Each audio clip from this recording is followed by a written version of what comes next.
Hey, hey, come over here. I have a secret. I have a secret to add years, years onto your love relationships. You want to know what it is? Come join us on our next episode of Love Relationships Real Talk.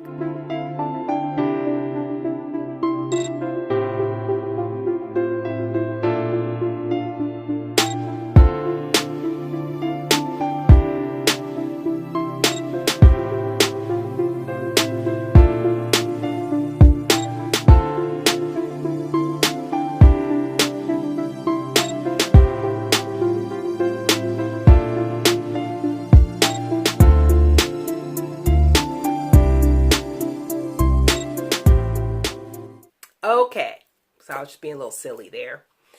This is the secret.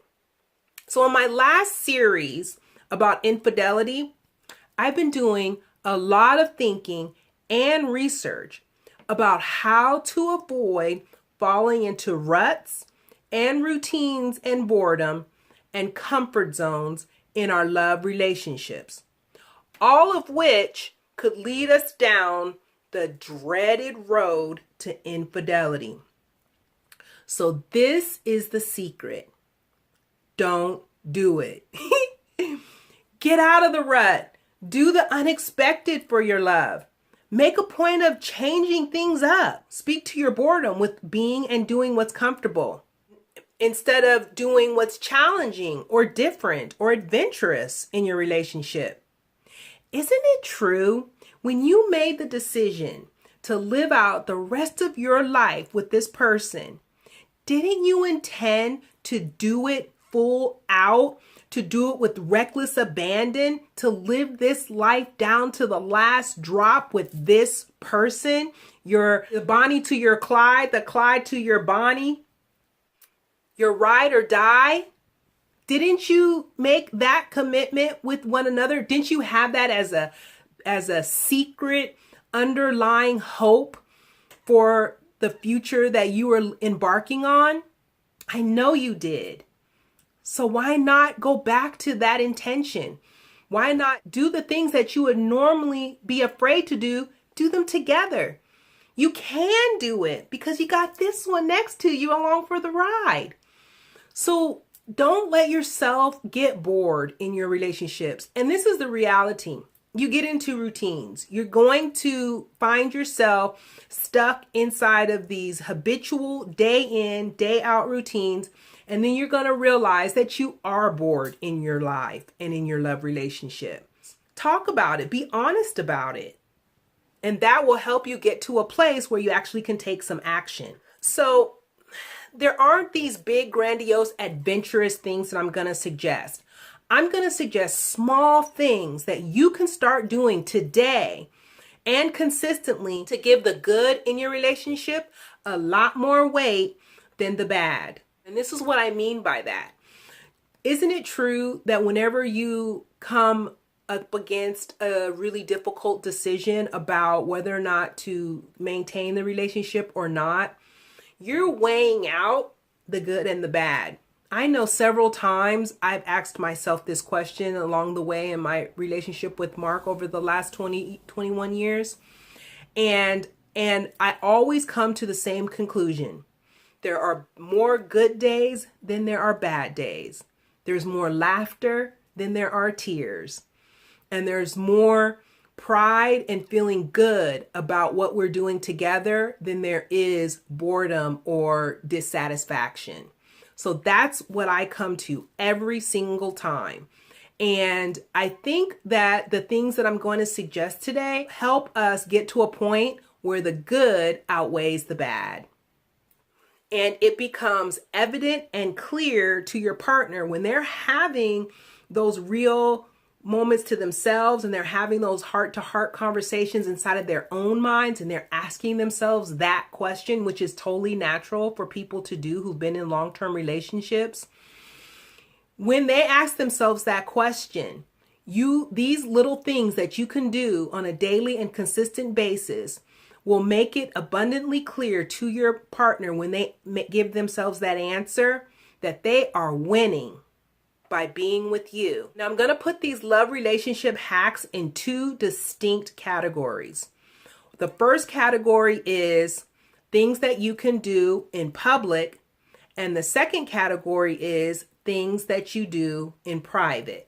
First, I'm going to address the things that you can do in private to consistently build on the positive and good things in your relationship. The first thing you can do is to generate happiness whenever you greet your love. Whenever you greet your love, generate happiness. Isn't that a beautiful sentence? So a lot of times you don't even have to speak to it, but when you see your love, that your love wants to see that you're happy to see them, that there's a twinkle in your eye when they walk through the door, when they walk in the room. They want to know that they remain that special person in your life, that your presence still brings good feelings to you. So anytime you greet your mate, generate happiness in doing so. That means when you're dealing with the kids, if you're busy cooking, if you're dealing with a project, or you're working on the car, generate happiness. If you're under that car fixing it, if you're the best mechanic in the world, and your love drives up coming back from shopping or work or wherever, roll out from underneath the car and jump up and say, "Hi, babe," and give her a hug and a kiss, and go back under the car and do what you do. that 2 minutes of making your love feel special because you appeared happy with their return makes the difference, and it builds on those feelings that need to be generated in your love relationships as consistently and as often as possible. Now, the second thing that I want to suggest that you can do is to genuinely acknowledge them for the small things that they do. So a lot of times when we live together and we go day in and day out with each other, stuff needs to get done and stuff happens, stuff gets done, right? And a lot of times we take it for granted, those things that just get done by our partners. And I'm asking you to take some time out to genuinely acknowledge that your partner has done something for you or for the family. So as often as possible and whenever you can, genuinely say to your partner, "Thank you for taking time out to go to our son's game." You showing up for him is going to make all the difference in the world for him when he gets older. "Thank you for cooking dinner after a long day of work. I really appreciated that. Thank you for taking the dogs out for their late night pee break." You know who I'm talking to, don't you? I want to share with you right now that I really appreciate your partnership in our life together. It makes all the difference for me to have you here helping and supporting me with the most simplest and everyday task. I really appreciate you for that. So these are like small things that you can say and do that are completely genuine and that we don't say and do all the time. Like we see them being done and we sort of expect for them to be done, but we leave out the thank you. We leave out the part that speaks to the fact that this person is trying and putting forth an effort to do their part. And so we want to acknowledge that, and we want to do it more consistently and frequently.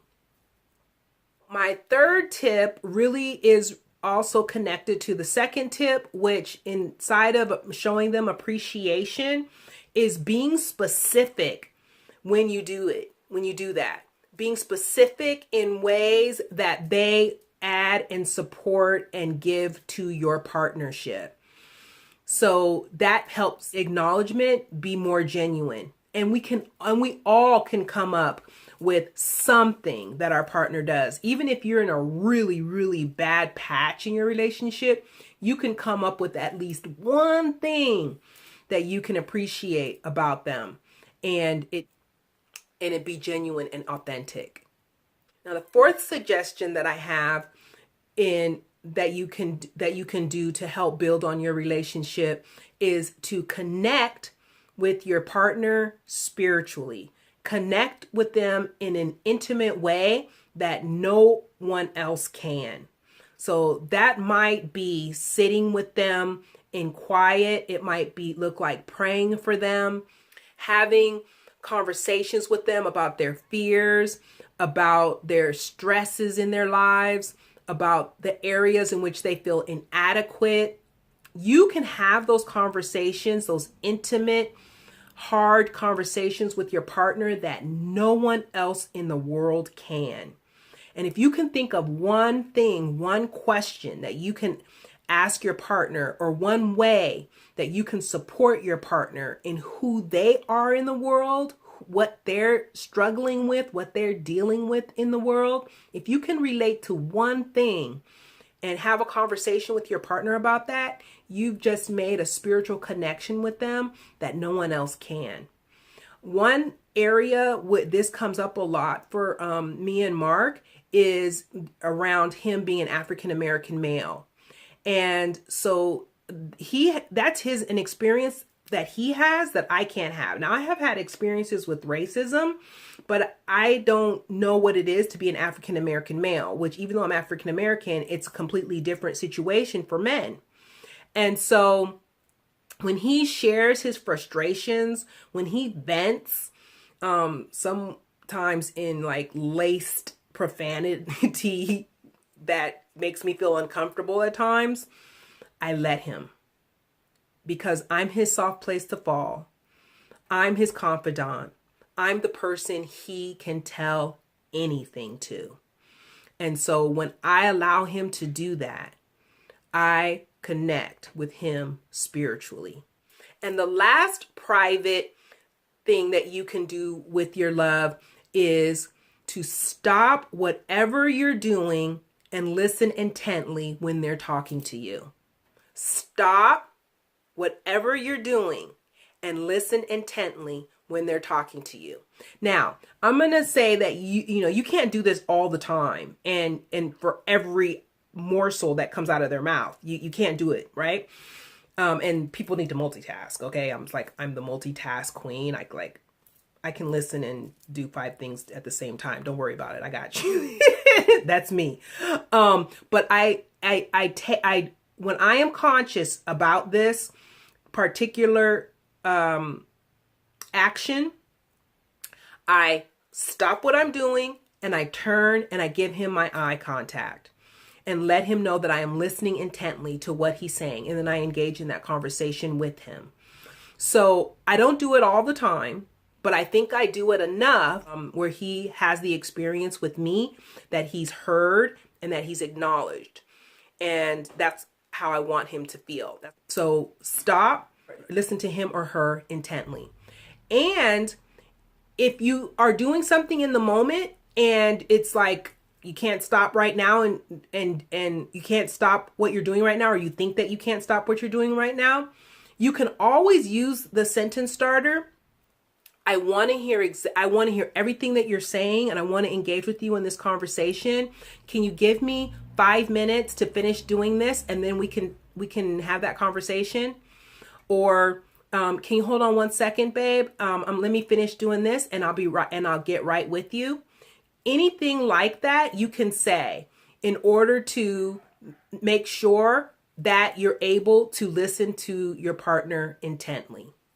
And I said that from a female's perspective, I think, because I'm female, but anyone can say that, right? And either partner would appreciate hearing it one way or the other.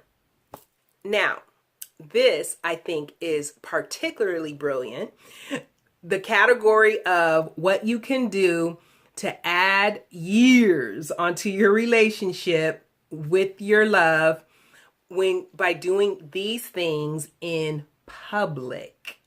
This is brilliant. Okay.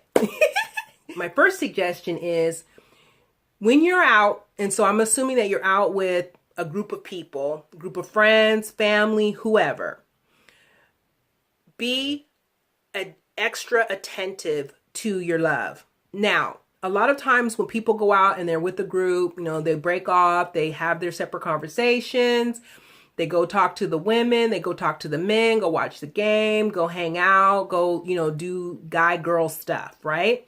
Or you're there as couples or whatever, and you in those situations, you're there as a group and you're interacting with the group because you're always with your partner. So, now you're here with other people and you're interacting with the group.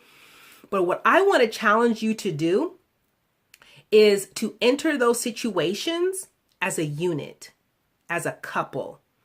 So even though you're there to socialize with other people, and you can definitely do that, you can go to the kitchen and, get help the hostess, or go and give the host, the male host in the house, attention, or whatever the situation is. This is how I'm picturing myself and Mark and how we interact with our gatherings.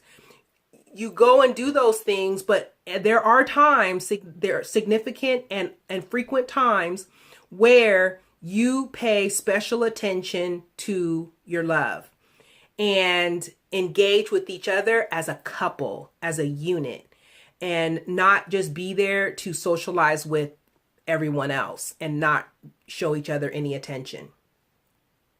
Another way that you can also be attentive to your love is to serve them. So bring them another this or that, make their plate, share your meal at the dinner if you're into that. I had to work with Mark on that. But so there are a lot of things that you can do to serve each other when you're with each other. A lot of there is also a good way of being especially attentive when you're in public. It keeps the intimacy between you and your partner, even though you're in public and amongst others. It keeps that connection of intimacy when you do those small acts of service with one another. Genuinely acknowledge them in front of others. So you can always use a sentence starters like, what I really love about Mark is when he, and then I'll say something that I really like. And it's a lot of times it's related to the conversation that we're having. So Mark and I also work together. And so, for example, we were at a workshop and we were going around doing introductions, and Mark went before I did. And so because we both do the same business, he gave the summary of what we did, and I could have added to it because I like to talk, obviously. But I chose not to. And I chose to say in the room publicly, you phrased that perfectly. I don't even have anything else to add to that. And I just said my name and let it go on to the next person. Now, anybody who knows me knows that's huge because I love to talk. So, but I did that so that I could publicly acknowledge Mark in that moment. And he had done a good job. And I did want him to let him know that. But it's something that I think he's going to hold on to in a special way, even without saying, thanks for acknowledging me in public. But it just added a marble to that jar that makes him feel good about being in a relationship with me. Now, the third thing that you can do in public is to keep the intimacy between you and your love when you're out with others is to touch one another. Now, you can do this as frequently or infrequently as you want, but if you intentionally put your hand out and put it on top of your partner, put your arm around them, or put your lean against them, or put your hand on their leg, or whatever you choose to do, and creating that physical touch between the two of you, it just adds to that feeling of intimacy between the two of you. And it lets the people around you see that you do have that intimate connection with each other. And it makes you feel special in front of your peers. And the fourth thing I would suggest that you do in public with your love is to listen and laugh when they have the floor. So if they tell a joke, don't do that. Don't do that. But genuinely you know, chuckle or laugh when they tell a joke or whatever they are, whatever the case might be. Agree with them when they're making a point. You can use the sentence starter. I totally agree with that, honey. That was a that's a really good point. There are a lot of things that you could do to let them know that you're listening to what they're saying. So a lot of times when you're out with a group and one person's talking, and that person has the floor, if it's your partner, support them and let them know that you are just as interested in and in support of the fact that they have the spotlight in that moment. Don't fight over the spotlight or try to take the spotlight from your partner. You give it to them. You bolster them up in their moment, and you do so with intent listening and laughter if it's appropriate. Now, my fifth suggestion is something that may not happen very often for you or your love, but it's one of my favorites that I heard a long time ago that I'll never forget. But as the time and the years go by, there may be opportunities that arise. And when it does, you got to do it right. There are times and opportunities where your love is acknowledged publicly. And when those times happen, you stand up and you applaud as loudly as you can and let them know that you are proud of them. That let everyone in the room know that you are so proud of them and that how much you love them. Be their loudest supporter. And in the case of this being done in public, it might look a little embarrassing, but I think it's worth it. I think it's worth it to add that marble to your jar as you're working on building these moments of intimacy and love and feeling special and adored and like you're a superstar in their eyes. It's worth it. When you do these things, you are going out of your way to demonstrate your love. And we don't do it often enough. And when we don't do it, I'm victim to this. So this is a great conversation for me too, even though they're my suggestions. When you don't do it, it leads you to those pitfalls that leads you to down that road of infidelity where you're feeling alone, undesired, unwanted, and unloved by the person that you love the most. And so doing these small things, even though some seem exaggerated or awkward or whatever, it's worth it. It's worth it to feed your love's heart, their soul, and their perceptions of themselves inside of the love relationship they share with you. So I hope this helped. Like my videos, share my videos, and even better, subscribe to my channel to stay in this conversation. I'll see you next time on Love Relationships, Real Talk.